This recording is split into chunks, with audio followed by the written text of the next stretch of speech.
तो hello student. आज मैं आप सबको क्लास 10 की मैथ्स की चैप्टर 5 जो है एरिथमेटिक प्रोग्रेशन, उस चैप्टर का मैं एक्सरसाइज वाइज मोस्ट इम्पोर्टेंट 20 और 25 मोस्ट इम्पोर्टेंट क्वेश्चन बताऊंगा। जो क्वेश्चन आपने कर लिया ना, तो चैप्टर 5 का हर एक एक्सरसाइज से या चैप्टर 5 का हर एग्जाम्पल जो है, हर क्वेश्चन आप इजीली सॉल्व कर सकते हो। क्योंकि मैं जो 20 और 25 मोस्ट इम्पोर्टेंट क्वेश्चन बताऊंगा ना, इस क्वेश्चन में हर मेथड का मतलब हर मेथड कवर हो जाएगा आपका इस चैप्टर का। तो आपका इस चैप्टर जो करने के बाद आप ये मोस्ट इम्पोर्टेंट क्वेश्चन जो है वो कर लेना। ये एग्जाम में जाने से पहले आप वो क्वेश्चन करके जाना, ताकि आपके एग्जाम में जो भी मेथड का क्वेश्चन बोले उस चैप्टर का, आप बेझिझक होके वो सॉल्व कर सकते हो। ऐसे ही मैं चैप्टर 1, 2, 3, 4 का भी वीडियो बनाया हूँ, जिसका जो वीडियो अगर आपने नहीं देखा तो आप मेरे चैनल में जाके, एक प्लेलिस्ट है क्लास 10 मैथ्स का, हर चैप्टर का इम्पोर्टेंट क्वेश्चन का एक प्लेलिस्ट है। वो प्लेलिस्ट में घुसने के बाद आप हर वीडियो देख सकते हो। यहाँ पे चैप्टर 1 से लेकर हर चैप्टर का वीडियो आप यहाँ पे मिल जाएगा प्लेलिस्ट में। तो चलिए अभी वीडियो को शुरू करते हैं। तो फ्रेंड्स, अरिथमेटिक प्रोग्रेशन का जो एक्सरसाइज है 5.1, तो मैं यहाँ पे हर क्वेश्चन एक बार रीड करके थोड़ा थोड़ा समझा के दूंगा, लेकिन क्वेश्चन का जो पीडीएफ है उसका लिंक मैं डिस्क्रिप्शन में दूंगा। डिस्क्रिप्शन में मेरा टेलीग्राम चैनल का लिंक दूंगा। चैनल में जाने के बाद आपको वहां पे पीडीएफ मिल जाएगा, डायरेक्टली आप डाउनलोड कर सकते हो। चलिए सबसे पहले हम एक्सरसाइज 5.1 को देखते हैं। तो 5.1 में जो क्वेश्चन आएगा वो है introduction to arithmetic progression. AP को इंट्रोडक्शन करेगा, थोड़ा मतलब सिंपल सा क्वेश्चन आएगा एपी के रिलेटेड। तो क्वेश्चन नंबर 1 जो है, which of the following sequences are AP, if yes find the common differences and next two terms. यहाँ पे क्वेश्चन नंबर 1 में जो बोला है आपको एपी यहाँ पे दिया गया है, तो नेक्स्ट टू टर्म्स आपको निकालना है। यहाँ पे 1, 1, 2, 3, 4 है, आपको एपी दिया गया है। यहाँ पे ए जो फर्स्ट टर्म है उसको ए, और दोनों सेकंड टर्म और फर्स्ट टर्म में डिफरेंस है जो उसको कहते हैं डी। यहाँ पे इसका हेल्प से आपका एक फॉर्मूला है जो आपको एनसीईआरटी में मिलेगा, उस फॉर्मूला की मदद से आपको नेक्स्ट टू टर्म जो है वो निकालना है। ये आप बिना फॉर्मूला के भी कर सकते हो, लेकिन दिखाना पड़ेगा आपको कॉपी में कैसे किया एग्जाम में। क्वेश्चन नंबर 2 है, find the 10th term of the AP. जो है यहाँ पे एक एपी दिया गया है 2, 7, 12, 17, 10th टर्म। यहाँ पे 4 और 5 टर्म दिया गया है, तो उसके मदद से आपको 10th नंबर जो टर्म है वो निकालना है। क्वेश्चन नंबर 3 है, which term of the AP 3, 8, 13, 18 is 78। यहाँ पे एक एपी दिया गया है, अरिथमेटिक प्रोग्रेशन दिया गया है 3, 8, 13, 18, तो उसके बाद का कुछ भी नहीं दिया गया। अब एक नंबर दिया है 78, उस वो किस टर्म में, कितने नंबर टर्म में है वो आपको बताना है। तो वो क्वेश्चन भी कर लेना आप। इन तीनों क्वेश्चन का जो कॉन्सेप्ट है वो है definition of AP, common difference जो मैंने बोला है डी, ये है A2 माइनस A1, और जनरल टर्म है A N equal to A plus N minus 1 into D. जो फॉर्मूला की बात कर रहा था वो फॉर्मूला ये है। तो यहाँ पे हमारा 5.1 पूरा मतलब आपका हर मेथड का क्वेश्चन कवर हो जाता है। यहाँ पे जो कॉन्सेप्ट मैंने बोला है वो कॉन्सेप्ट आप कर लेना, कॉन्सेप्ट समझ लेना, बाद में वो क्वेश्चन आप इजीली कर सकते हो। तो अभी आते हैं हम 5.2 में। 5.2 में आपका जो क्वेश्चन आएगा वो होगा मतलब nth term of N AP. AP का जो nth term, number of term है वो निकालना है, वो क्या है उसका रिलेटेड क्वेश्चन आएगा। तो क्वेश्चन नंबर 1 है, find the 20th term of 5, 8, 11, 12। यहाँ पे एक एपी दिया गया है 5, 8, 11, 12, 20 नंबर टर्म जो है वो निकालना है। तो क्वेश्चन नंबर 2 है, which term of the AP 7, 10, 13 is 55। यहाँ पे एक एपी दिया गया है और एक नंबर बोला है 55, वो कितने नंबर टर्म है मतलब n निकालना है। तो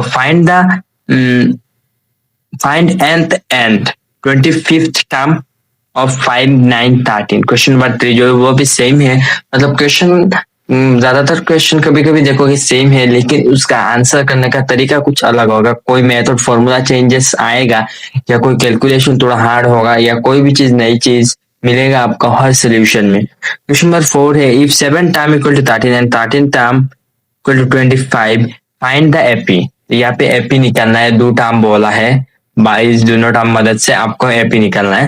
क्वेश्चन नंबर 5 है, find 3 number in AP whose sum is 24 and product is 440। यहाँ पे कोई 5.2 का जो कॉन्सेप्ट बोला है वो है nth term formula a N equal to A plus N minus 1 into D. जो पहले फॉर्मूला मैंने बोला था वो बहुत इंपॉर्टेंट है चैप्टर 5 एपी के लिए। और एक कॉन्सेप्ट है रिलेशन बिटवीन टर्म्स, और एक कॉन्सेप्ट है फॉर्मिंग इक्वेशन यूजिंग कंडीशंस। तो यहाँ पे हमारा 5.2 भी हो जाता है सॉल्व, मतलब हर मेथड का क्वेश्चन कवर हो जाता है। अब हम जाते हैं 5.3 में। 5.3 में बोला है sum of n terms of N AP, find the sum of the first 10 terms 2 7 12 17। तो यहाँ पे सम निकालना है। सम का एक फॉर्मूला है जो मैं लास्ट में कॉन्सेप्ट में बोलूंगा। क्वेश्चन नंबर 2 है find the sum of n terms if n term equal to 3 + 2n। यहाँ पे भी सम निकालना है। How many term of 9 17 25 must be taken for a sum 336। The sum of n term is 3n square plus 5n. Find its 25th term and find sum of first 15 multiples of 8। अबे पांचों question में ज्यादा समझाया नहीं क्योंकि हर question में सम बोल रहा है, लेकिन तो एंड में है, एंड में ट्विस्ट आता है, एंड में चेंजेस आ जाता है। फर्स्ट में और क्वेश्चन में सम बोल रहा है, लेकिन एंड में बाद में क्वेश्चन थोड़ा घुमा फिरा के बोल रहा है, बहुत चेंजेस है। हर क्वेश्चन का मेथड अलग अलग है, बहुत हार्ड भी है मेथड लास्ट वाला। तो कॉन्सेप्ट जो फोकस करना है वो है सम फॉर्मूला जो मैं बोल रहा था अभी बोलूंगा कॉन्सेप्ट में, वो है S n equal to n by two bracket twice a plus N minus one into d, और एक relation between n term and total sum formula using pattern recognition. तो यहाँ पे हमारा 5.3 भी कवर हो जाता है। अब यहाँ हम आते हैं 5.4 में।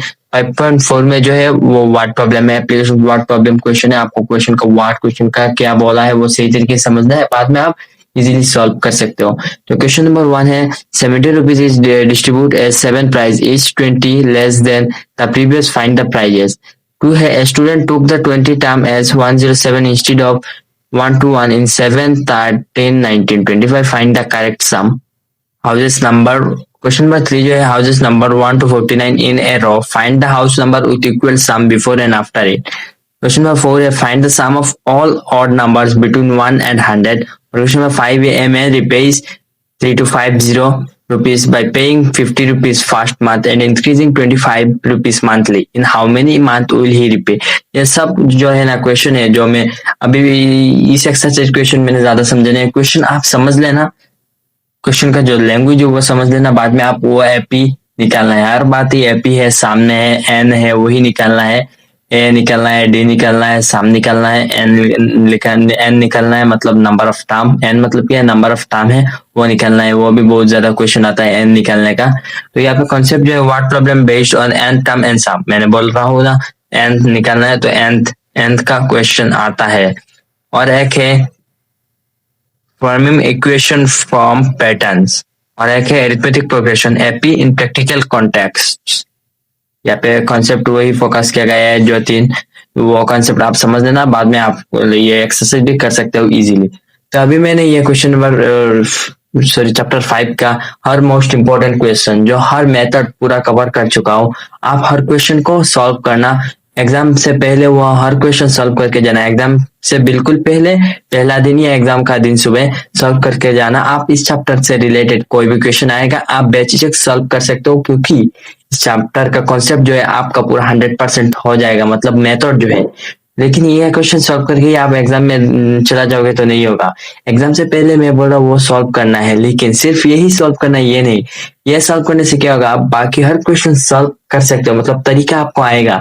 लेकिन क्वेश्चन प्रैक्टिस आपको करना होगा, क्योंकि क्वेश्चन प्रैक्टिस करने से आपका कैलकुलेशन जो है वो आपका कैलकुलेशन का प्रॉब्लम जो एग्जाम में होता है और स्टूडेंट का वो नहीं होता है। तो आप ये क्वेश्चन जो मैं बोल रहा हूँ वो जरूर आप सोल्यूशन उसका निकालना, 5-6 बार करना, रिवीजन करना इन सारे क्वेश्चन को, तभी आपका मेथड जो है वो आपके ब्रेन में पूरा क्लियर रहेगा। आप भूलोगे नहीं, जो हर क्वेश्चन का मेथड है चैप्टर 5 का वो आप भूलोगे नहीं। तो आज की वीडियो इतने, मिलते हैं नेक्स्ट वीडियो में, तब तक के लिए बाय।